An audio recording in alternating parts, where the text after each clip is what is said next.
And I believe we are live. Hi, Daniel. How are you doing? I'm doing great. It's cold outside, but it's nice in here. Yeah. Yeah, I can assure you it's very cold in my own place as well. We do EmacsConf always in December, and that's always when it's particularly cold where I live, and I assume where you live as well. So don't worry, we'll try to keep you warm with interesting questions.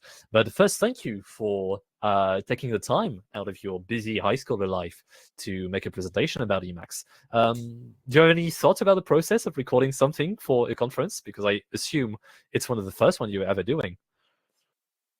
Yeah, this is definitely my first conference. Uh, I think it was not as difficult as I thought it would be. I just recorded in my basement and prepared some notes beforehand. I think it was definitely helpful to have Emacs as a tool for that because I made my presentation with Beamer. Right.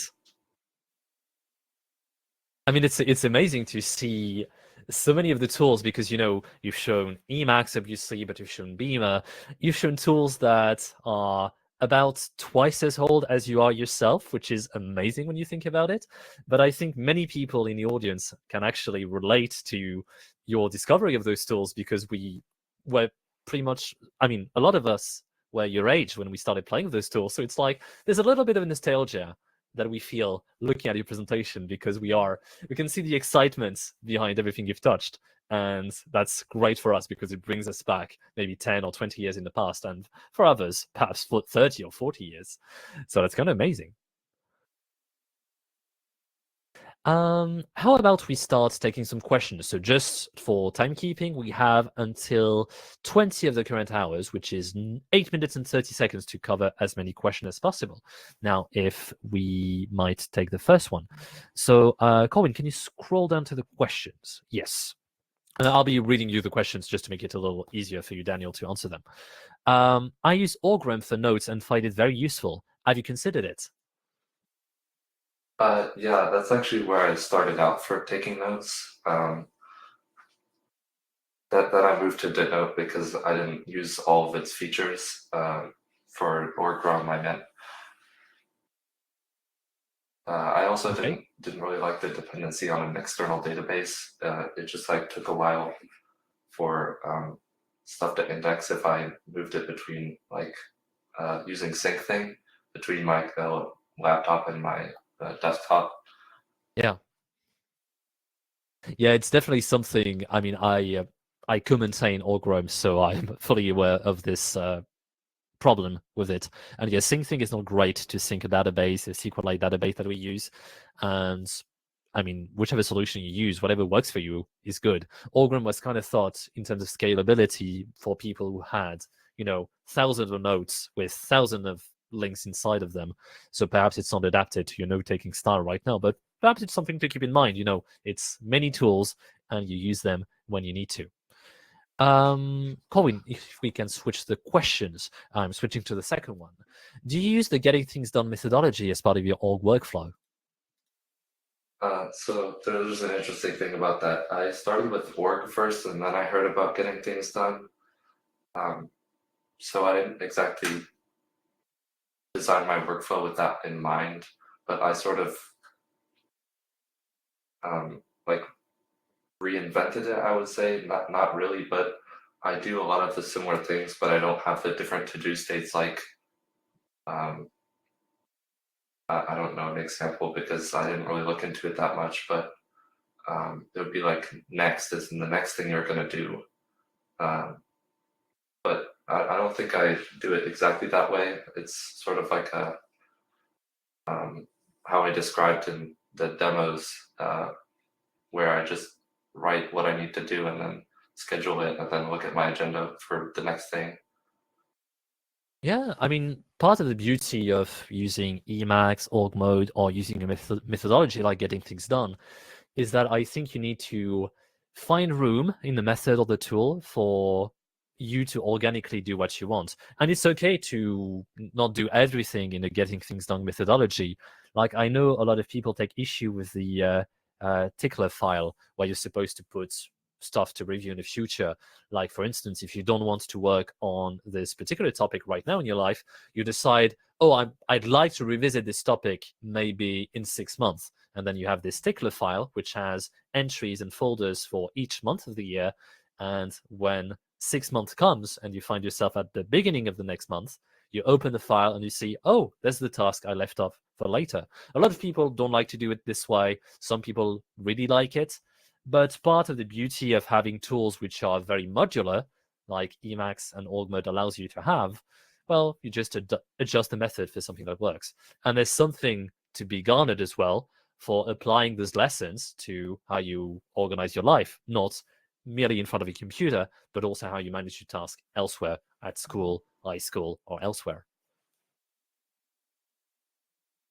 All right, moving to the next question. Orgfc and Orgdrill are Emacs org mode centric flashcard solution. Have you looked into them? I think I looked into Orgdrill, but I wanted to use Anki because of I wanted to use it on my phone, but then I realized I had to pay for the app, and then I didn't want to use it on my phone anymore.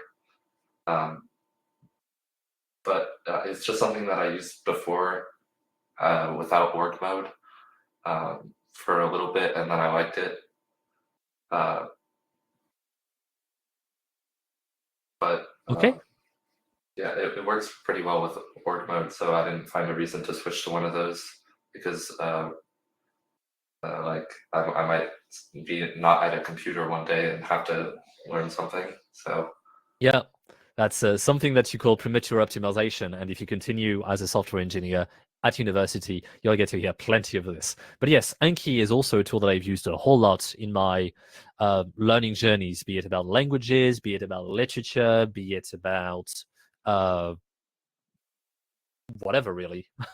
And it's a very good tool, and I recommend people to look into it, especially since they've released a new algorithm to manage learning a little differently than the old one. If you're familiar with SuperMemo, I really invite you to look into the advancement in Anki in recent years.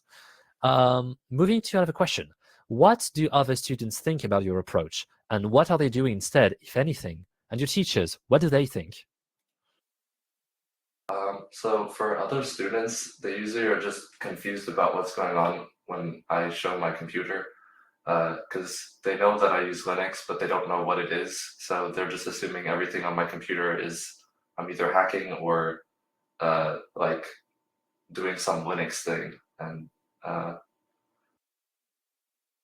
I don't really bother to explain it to them. So that's kind of what this talk was for, is so I can refer people to a pre-recording if they are actually curious instead of superficially curious. But for teachers, I love it. See my prior videos. That's wonderful. Pardon me for breaking in, Daniel. But I just since I want to say wonderful presentation. I love your spirit, your tone, and great thought there. Thank you. For my teachers, I think I showed them this year for the first time because it didn't really interact where they would see what happens. Because if I like write an essay or something, I usually paste it in Google Docs. But recently, I got more confident and would just export to LaTeX. And I did that for my physics labs, and my teacher is pretty satisfied with the results for the math formatting. So I think they don't really have a problem with it, where it's actually more convenient, maybe. I mean, that's really great to hear. And if you continue at university, which I'm almost sure that you will, your professors, you'll be pretty much using the same tools as they are. So you'll find yourself in like-minded crowd of people once you get to university. We are a little short on time because we need to move to the next talk in about 1 minute. There are still some questions, and Daniel, I would invite you to stay and maybe answer them in a room so that we can gather as many of your answers as possible. But before we leave, I just want to give you the opportunity, if you have any last words, to share them with the crowd. Well, for the students who may be watching this, I hope that you give Emacs a try, and good luck if you decide to use something else, because it probably won't be as great. It's very good to be so young and to already be convinced that Emacs is the best thing. For some of us, it took us many decades to reach this conclusion, and I'm so happy to see young people. I used to be a teacher, by the way, so I used to teach people your age, but I'm so happy to see people your age interested in Emacs because it makes me hopeful that in the future we'll have people carrying the flame and standing on the shoulders of current people. So thank you so much, Daniel. We'll be seeing you soon. We wish you good luck with your studies. And for EmacsConf, we'll be moving to the next talk in 5 seconds. See you soon. And I want to reassure you, we'll post all the Q&A in full when we do post this video. Yes. So, Daniel, as I said, if you want to stick around a little more with Corwin to answer the questions, that's all fine. I'll be moving to the next room to get ready for the next talks. So thank you, Daniel, and I'll see you later. Bye. All right, the cops are gone. Wait, no, just kidding. No, but would you, if you'd like to walk through a few more of these questions, I'd be happy to record that. You're not obligated to do that. You could also, the pad's there. You could just type out your answers or whatever you prefer to do.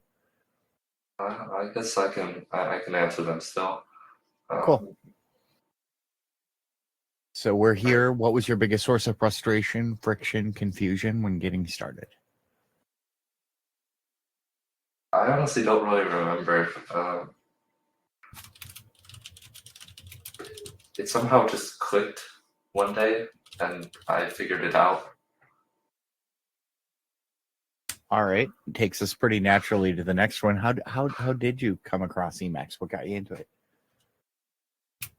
I get asked this question quite a bit, so I sort of have a prepared answer. It was similar to how I stumbled into Linux, where I heard of it before, but I saw like screenshots of it or something on Reddit, and I was like, oh, that looks pretty cool. Maybe I'll look into that. And then like on YouTube, I would see videos about Doom Emacs, and then the Doomcasts video. I think that's what really got me into it.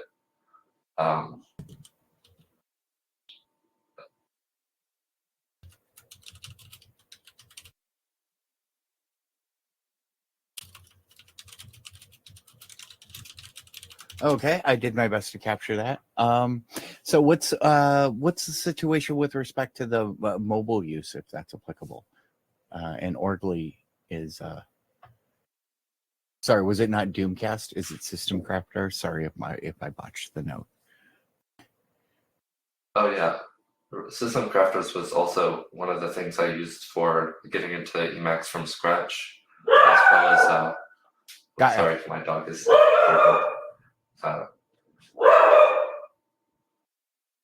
and I'm not sure how to pronounce his name, but Protesilaus, I think that's how you say it. I always say Prot just to get me out of that problem for what it's worth. I'm not sure that I can say it properly either. Yeah, his videos were really great for getting started with each individual component of something. Like there's entire videos just about completion and about a tool called Embark, and like I would just watch those videos while I was doing the dishes or something, and like I would learn a lot from that.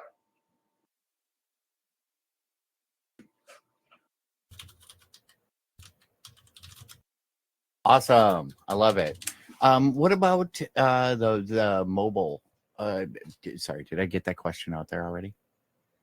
Oh no, but I don't use Emacs or any org mode things on my phone. I have an iPhone, unfortunately, or I guess fortunately that I have a phone, but unfortunately that it doesn't really work with a lot of this technologies that I use. But for org files, I couldn't really get it to sync over without using a paid app, and I didn't really look into it that much because I have a computer with me almost all the time. Usually I carry around a notebook, and if I really need to know something or remember it for later, I just write it down.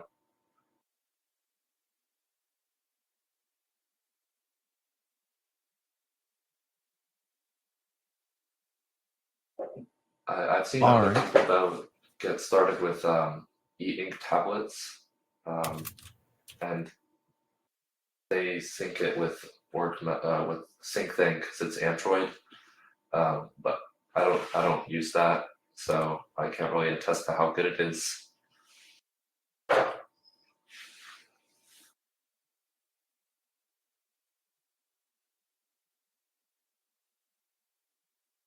So has using Emacs led you to an expanded interest in programming and computer science? Sorry if I could have got that out of the presentation.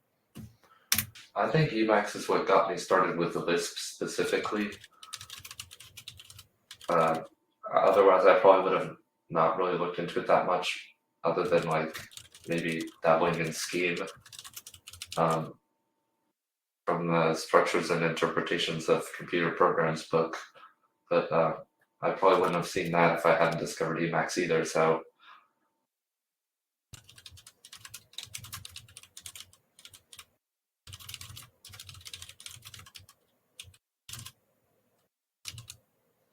I was already into programming before Emacs, and I had used VS Code for a little bit, and then Vim.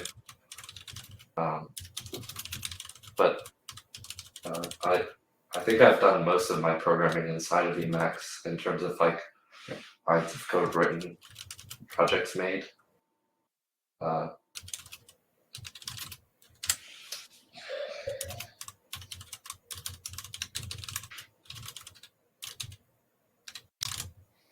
So maybe we jump from there right to, you mentioned exporting notes, essays, and so on, handing them on to other people. How does interaction with others work in technical terms? We mostly find workflows centered around like Microsoft products, and that makes sense to me. I have a day job where I have to work with a bunch of Microsoft products, and I know the workflows for that. So how do you manage your kind of Emacs-y and workflows? In terms of like sharing with people, yeah. So for sharing with like my teachers or something, we use like Google at our school, so I'm very fortunate that I don't have to deal with Microsoft other than with very niche situations in which I can just use LibreOffice and then convert to docx or something. I heard that, Chef. That's how all my vendors all roll their eyes when oh, you're a Microsoft shop. Ugh. Yep, heard. Then they're all Google shops too, and education. Great point. For Google, I just if my teachers want like a Google Doc or something, I usually just copy paste what I wrote in Emacs and then still keep it anyway as like a side thing because I don't really trust the cloud that much in terms of like losing it for later if I wanted to look at it. But for that, I don't really have too much problems. Hopefully, I will find a way to figure it out when I get into university.